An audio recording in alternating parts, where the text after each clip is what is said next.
The world is in awe of India's monumental moon success, but the BBC, which often faces flack over portraying India in bad light, a video of it has gone viral. This is an old video of the time of Chandrayaan 2 of the British media house, which has surfaced online and gone viral.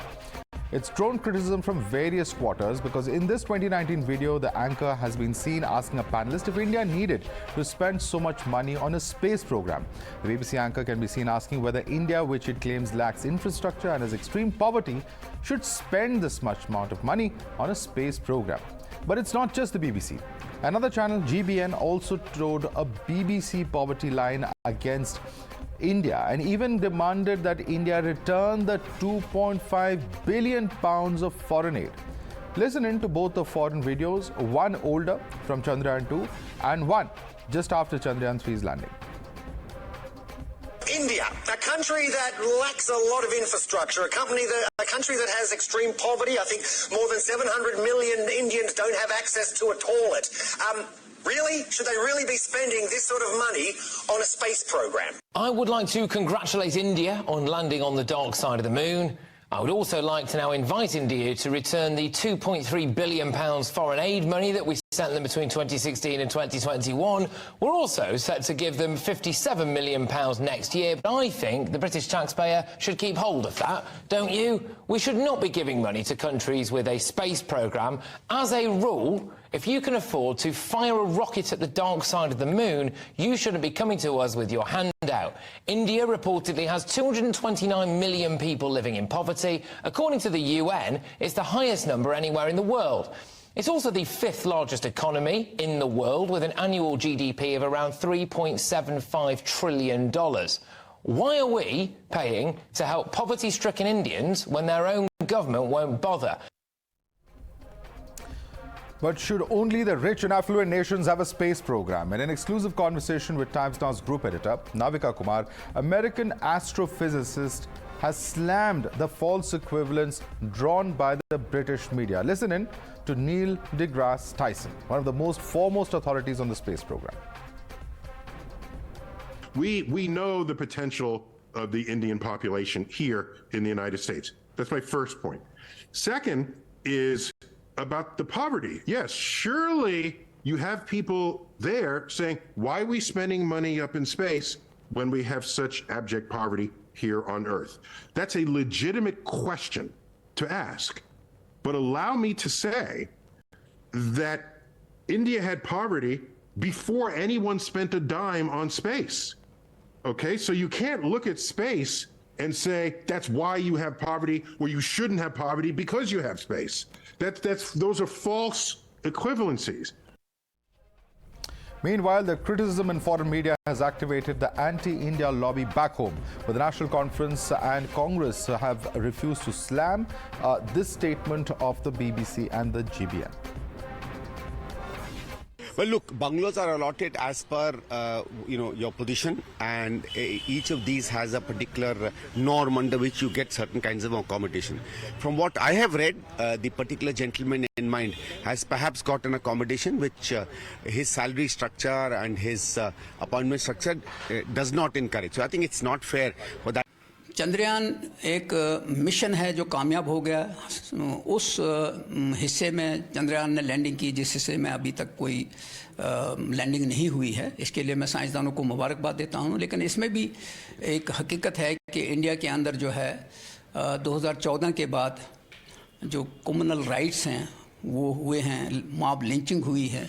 मैं साइंसदानों को एक बात और कहूँगा कि कोई ऐसी दवाई बनाइए जिससे नफरत की जो दीवारें हैं वो ख़त्म हो जाएं।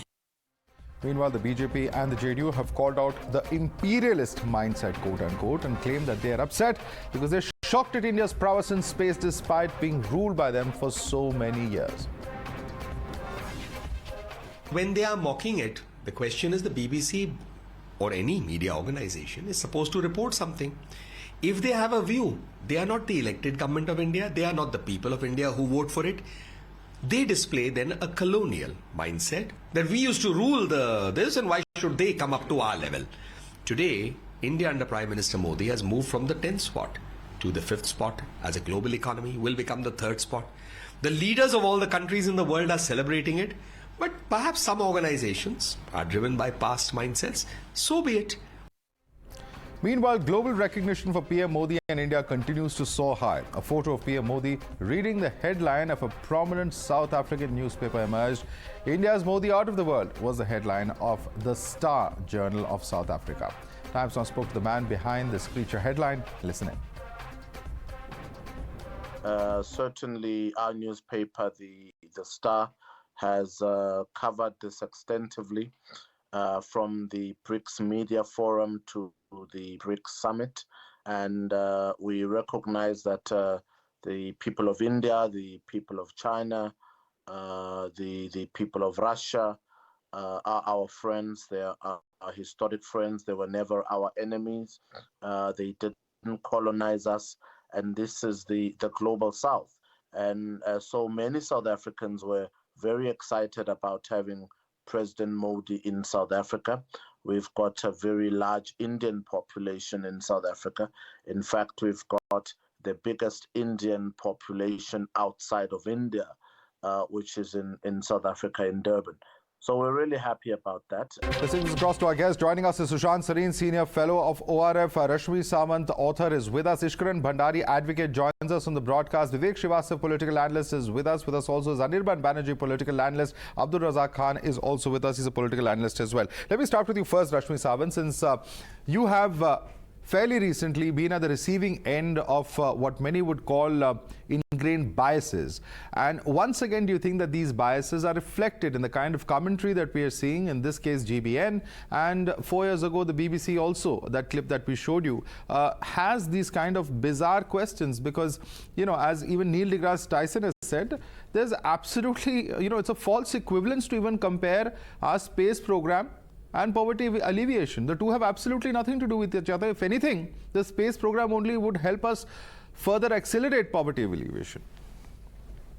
Exactly, Madhavji. I think the rhetoric that these people are trying to draw back in these news channels, it continues this entire British rhetoric that used to prey on the self-respect of the formerly colonized in order to condemn them to, a lifetime and beyond of slavery. It's a way to destroy, absolutely destroy the self-respect so that they don't aspire to come out of the poverty that their colonizers put them into. So it's not like, we were born with poverty. It was a very prosperous nation before, we were occupied, looted, and colonized. So they try to play this rhetoric. One of the most, famous questions that I had received on campus was, why do you seek to decolonize? Because my platform was all about decolonization. And their problem was that they think colonization was a positive experience for the indigenous people because it civilized them. Ridiculous. This is the sort of mentality, this is the sort of mentality that the British have. And this is something I have experienced firsthand. And there is economic, fallback to this as well. This is not something about pride and stuff like that. What the British and the West have successively done over the past century is have a monopoly and a sort of a first mover advantage. And they created a monopoly around the first mover advantage and kept other countries from having equivalent access to these things. What is to say that, the discoveries on the south pole of moon is not going to, unleash sort of a next gen evolution for humankind? What is to Absolutely. say that it's for all of humanity? And let me quickly take that question across to Vivek Srivastava. Vivek Srivastava, leaning as you do towards left-wing ideology and the left-wing political parties of India, why would someone like you not call out this kind of classist, elitist, and many would say imperialist, colonialist mentality of these individuals who are speaking in such despicable terms of India? Right. First of all, okay. See, firstly, let's be very clear. There's nothing colonial about it. It's a debate that has been happening ever since I was a small boy also. Whether you should feed the poor first or you should invest in space. The second debate used to be, should we get computers? Will it create unemployment or not? So these are a couple of debates that kept on happening. Today we are talking whether artificial intelligence and intelligent chat softwares should be allowed in India or not. Will it again take up the jobs or not? So these are questions which are very natural. There's nothing colonial. When Rishi Sunak became the Prime Minister, the British are very good people. There is nothing colonial about the British. Then you say that, look, a Hindu has become the Prime Minister of a country. The British are accepting our culture, so on and so forth. So this double speak won't work. BBC is a media house, and every journalist has a right, every anchor, including Madhav, has a right to speak your mind out. And that needs to be discussed, not criticized. They are very right. See, the point is not Chandrayaan. Chandrayaan is something very good. What they are saying is you are an unbalanced economy. So you're saying essentially that every Prime Minister who's pursued the space program from Nehru to Indira Gandhi to Vajpayee to Narasimha Rao to Manmohan Singh, every one of them is wrong. Every one of them is wrong because they've not worked at poverty alleviation over everything else. Not. Because, no, it's... No, that's the logic. Sir, that's the logic you're presenting today before the nation. It is a question of your priorities. It is very well known across the globe now about the communal nature of the government and the capitalist nature of the government, where the poor are being neglected, and we take pride. For heaven's sake, sir, 80 crore people for heaven's sake, ISRO is a government organization working for Vivek Srivastava. I don't know what I really cannot comprehend your arguments today. ISRO is a government organization. It does not get more public sector than this, sir. All I'm saying is, what is capitalist in what we've done by sending a probe to Chandrayaan 3? For heaven's sake, please explain to me. Yeah. Listen, I just need. Give me 10 seconds. Nobody is against Chandrayaan. Even the BBC is not against Chandrayaan. Nobody is saying ISRO is bad. Nobody is saying you have not done a very good thing, which is, representing the scientific temperament of India. What they are saying is there is something else needed to be done, which your country is not taking care of. No, I'm very sorry. I'm very sorry, Mr. Vivek Srivastava. You're really short on facts today. You're really short on facts. It's their criticism of Chandrayaan program that we are debating here. It is not their criticism of the social fabric of India. They're saying if you can launch probes to the moon, why should we give you aid? That is the kind of bizarre commentary that's coming out. And let me quickly bring in others. Rashmi, I'm seeing your hand going up. I want to bring in Sushant Sareen. So some pretty amazing arguments coming in from Vivek Srivastava, perhaps even more amazing than the fact that we managed to actually land on the South Pole yesterday. Okay, so I listened to Vivek I was quite amused listening to him, partly because, and in fact, I also wanted to talk about computers, about heavy industry, all of which was opposed by the Western countries when we went in for it. And in fact, when it came to computers, Vivek's party was on the wrong side of history. The leftists were among the people who opposed bringing in computers into India. And now look at what has happened 30 years later, 40 years later. You are today generating enormous amounts of wealth in this country because you are now seen as a software giant, software power, right? Number one. Number two, you remain partly the reason was for what Rashmi said, the loot, plunder, pillage that the white man did out here over 200 years. But partly we remain poor because of bad economic policies. We have lifted more people out of poverty with sensible economic policies than we did with the so-called pro-poor policies which parties like Mr. Srivastava's espouse. So we need some clarity on what is happening. Number one, the Brits don't give us any aid. In fact, from the time of Dr. Manmohan Singh's government in 2011-2012, India declared that there will be no aid taken from anybody. The Brits, if they give or pump in any money, they do it to buy influence, they do it to buy voices, they do it to buy lobbying power in India so that people deride their own country, disparage their own country. That is why they do it, and partly they do it. Number one. Finish, yeah. Okay, don't get excited. Yeah, okay. Carry on, Sushant. When you talk, I'll keep quiet. So one is that the Brits don't give us any aid. They make investments out here and they take back money. Secondly, I don't think we need any gratuitous advice from anybody in the world on what our priorities should be. If we want to develop science and technology, we should develop science and technology, and the spin-offs of that help in uplifting people out of poverty, help in better delivery of government services. So, for example, when we went in for a digital infrastructure in this country, look at the number of people who have been able to be, who have been included financially into the, integrated financially into the system. Absolutely. Which you could not do otherwise. look at the amount of leakages that you have managed to stop because you have these systems in place. Now, you can say these were very elitist systems. These are not pro-poor, right? That's utter nonsense. So I think what has happened yesterday, the successes yesterday need to be welcomed by every Indian. Of course, there'll be some who take money from the British and will not probably welcome it, or from the Russians or from the Chinese, and will probably deride these achievements. But I think these achievements have been there since the 1960s when we started off this program. We've given it a fillip in the recent years. We've given it direction. We have encouraged the scientists. Okay. And I think we should be welcoming what has happened, and we don't need to listen if to nothing the else, sneering ignorance and this arrogance of the British, especially racists like from the GBN and from the BBC. BBC is one of the most racist organizations. They peddle lies all the time.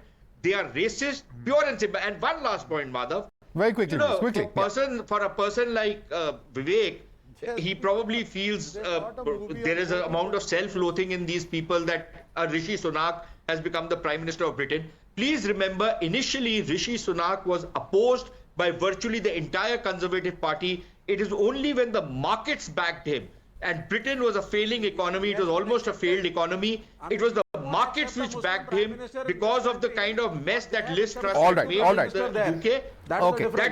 They had no choice but to bring in I don't want to get into British politics because that would open up another set of arguments and sidetrack this basic debate. Vivek, Prime Minister. Yeah, Vivek, 1 second. Let me just bring in Abdul Razak Khan. Abdul Razak Khan, you were referring to the point on foreign aid. You wanted to make a specific comment on that. So I'm going to allow you to come in now. Firstly, Madhav, when somebody is elated, you know what they say, like I'm feeling I'm on cloud 9. Forget the sky, forget the space. We are there where no other country has ever been before. In the space race of 195 countries, India stands 4th. And that too first because we have landed on the south side. I feel very proud and I feel very elated. Keeping this in mind, India's achievement has definitely disturbed many a lot countries out there for which these kind of statements are coming. But I do stand with them as well, because if the Modi government had lived up to the expectations, had given the people what it had promised when it comes to Kala Dhan, when it comes to Atmanirbhar Bharat, when it comes to 5 trillion economy, today we would not be in this embarrassing situation where a journalist could have said India should not come with a handout. Now let me tell you, from 2016 to 2021, there has been an aid of 2.3 billion pounds that has been given to India, and an aid of 57 million pounds has been promised to be given in the next year. What is your source of this information? Despite UK being, facing What recession. is your source of this information, Abdul Razak Khan? Sir,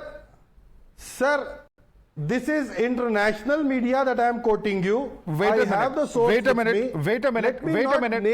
minute. Just wait 1 minute. 1 minute. Sir, this is what the Guardian is saying. I'm reading from the Guardian. I am not giving you any. Abdul Razak Khan, please allow me to clarify. Please allow me. I told you it's a international media. 1 second, sir. I'm just coming to you. Just let me read out here. This is what the UK Foreign Office spokesperson has been quoted by Guardian in March this year, stating. He has said that since 2015, the UK has given no financial aid to the government of India.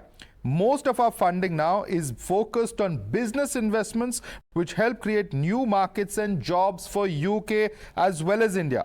UK investments are also helping tackle shared challenges such as climate change. I don't think it can get more specific than this, so please let's not spread wrong facts and canards on air. Please, Abdul Razak Khan. It is open truth that 27 million people are still under poverty in India. This is a UN report. Now go ahead and say that even this is false. No, I'm not saying that, but the government will say that yes, India is facing poverty. Sure, we do have people below poverty line. What has been done for them? What were the promises made? Everything cannot be optics. You just can't go ahead and ride on Chandrayaan. What is it for a poor man? Yes, India did achieve this fiat. I am happy, every Indian is happy. Okay. Many hands going up. Many hands going up. Rashmi wants to respond to the government. Rashmi, what is the government's track record on poverty alleviation? That's being questioned here by Abdul Razak Khan. Very, very quickly, Madhav, I think the people here, the gentlemen here, have very little exposure to what these projects mean. Please, may I come in? This is not a prestige project. Please, I have a degree in energy systems. I have double, engineering degrees. I'll explain what is going on here. I have a master's in energy systems from the University of Oxford, and we've been taught, please, we've been taught that moon mission... Mr. Abdul Razak Khan, let us speak now. Please, let's not have these shouting matches. Abdul Razak Khan, you've raised certain questions. Let's get a response. Let's not waste time sidetracking this. Abdul Razak Khan, I'll have to lower your fader if you don't do this. I'll have to lower your fader. Please calm down now. Yeah, Rashmi.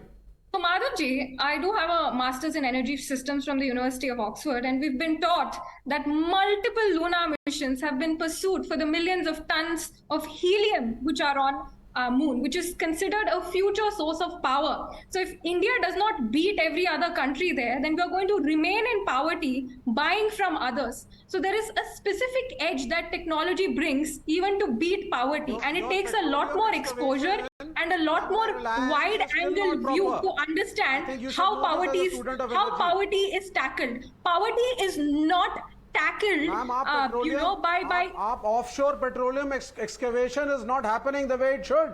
Do you know this? Do you endorse fossil fuels, or do you endorse green energy? Future is green energy. Across the Bombay, okay. You know this? Okay. Let me just come in now. Let's not get into energy security, gentlemen. Let's please come back to the subject at hand. I request you, because there are two panelists who have not yet spoken. And let me ask that question of Ishkaran Bhandari. Ishkaran Bhandari, this is what the government of India has said, to my knowledge, that about 13.5 crore people were moved out of multi-dimensional poverty between 2015 to 16 and 2019. This is the information, or the 2021. Now, this is the information that I have. Now, you may have the opposition come out and say that there were far more people who were pulled out of extreme poverty during the UPA years than the NDA years. So this is, of course, a subject matter of debate, political debate as well. Madhav, I've been patiently listening to everybody for 20 minutes, so I hope nobody will interrupt me.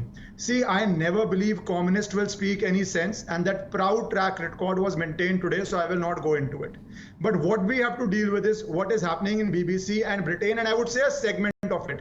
जब जलन होती है, आग लगती है, तो धुआं निकलता है. Only thing is, BBC is farting nonsense in this case, because what is the reality? Language, please. Language. Let's be a little calm. Farting is nothing wrong. Farting is nothing wrong. So what they are doing is they are speaking nonsense. Now, what is the reality? We have to deal with it.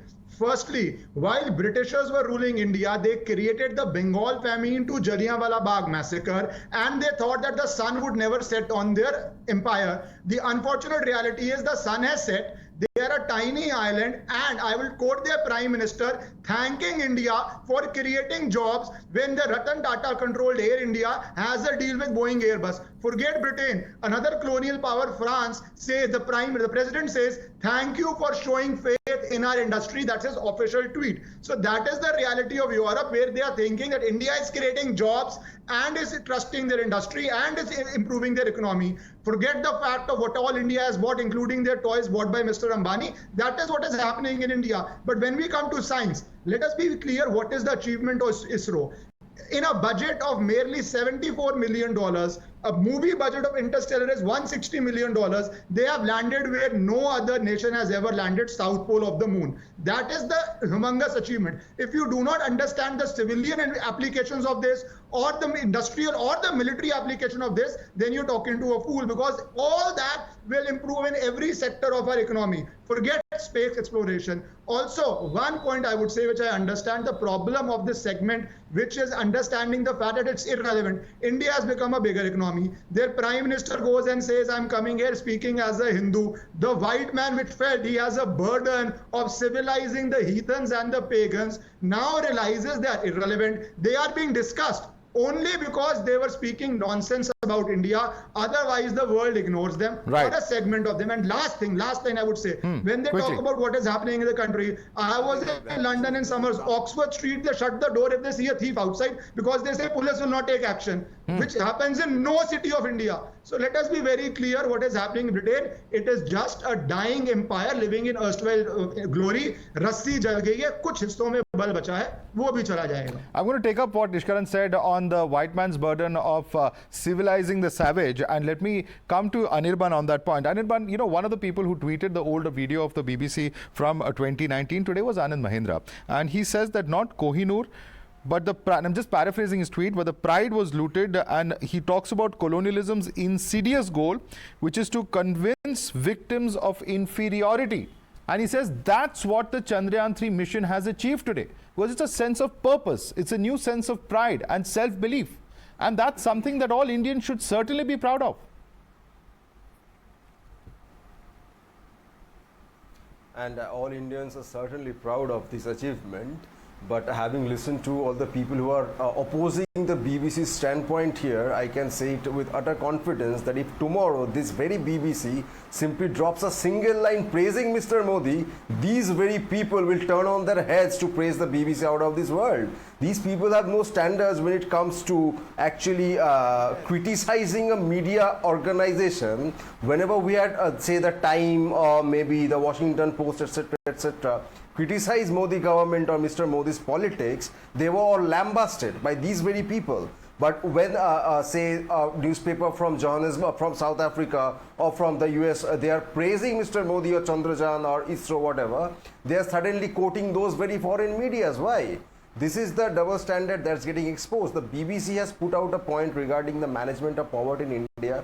We have seen through various reports of whether it's Oxfam or other organizations that the billionaires, the super rich of India have only become richer. Their fat purses have become only fatter, while the percentage of population leveled under the BPL, this is only increasing over the years, over the months. During the last 9 years of the Modi government, the GDP has definitely increased. But the share of that very GDP, the statistics says that the top 10% of our country owns 72% of our wealth, of this country's wealth. And the rest of us, we are left with whatever there is. Okay, so that's a concern. Inequality, if a media organization is... Just 2 short points. Yeah. Anil, but I'm just asking the very concern that you raised, that in terms of per capita income, India is still very far behind. Yes, we may be the third, we'll be promising to become among the top 3, we're at the top 5 now. And that perhaps is also an issue of concern for Britain, because we actually dislodged UK at number 5. But nevertheless, the concern may be there, Ishkaran, and there are some who express this concern that still, when it comes to a per capita income, we are very far behind or in the entire pecking order of the nations. Madhav, we became independent roughly 75 years ago. We have a journey to go. US was facing civil war 75 years into independence, or maybe even later than that. So let us be very clear on 2 aspects of this. Concentration of wealth is a global phenomenon. Who had heard of $2 billion being owned by one individual? That is what technology has done. So that is a global phenomenon. I'm not going into the debate. I'm sticking to the topic. The topic herein is very clear. When you talk about foreign aid, this government tightened the screws on FCRA, on NGOs, for which the communists are the people who are shouting the largest or shouting the most. China-funded channels are shouting the loudest. So let us be very clear. The policy of this government or of India is very, very clear. Is of very, very clear. It is Indian money which is running India. Okay. See, I told you. One second. You can respond. Let him finish. He's going to complete your point. 20 seconds. Gentlemen, just 1 second. Anirban, 1 second. Let him make his point. I'm going to come back to Anirban. Let him complete his point. Ishkaran, 15 seconds. Exactly. Complete your point. The minute I told that this government is tightening the screws of foreign money coming from government or NGOs into India, you see how the people started on this panel started shouting, because that is the reality. India does not need any other money except money being pumped into those people who want to create an anti-India agenda or run a foreign agenda in India. Okay. Yes, one at a time. Anti-India agenda, there is an anti-Modi, anti-BJP. One at a time. Vivek Srivastava. I'm allowing Vivek to come in now. 1 second. Abdul Razak Khan, 1 second. I'm allowing Vivek to come in. Yes, Vivek. Okay. Do you want China funding? Do you want China funding? Okay, see, there is no anti-India agenda at all. There is absolutely no anti-India agenda. Do you think China we are against your communal government. Do you think we are China against your communal capitalist policies. We will fight you on two fronts. Against capitalism, we want socialism.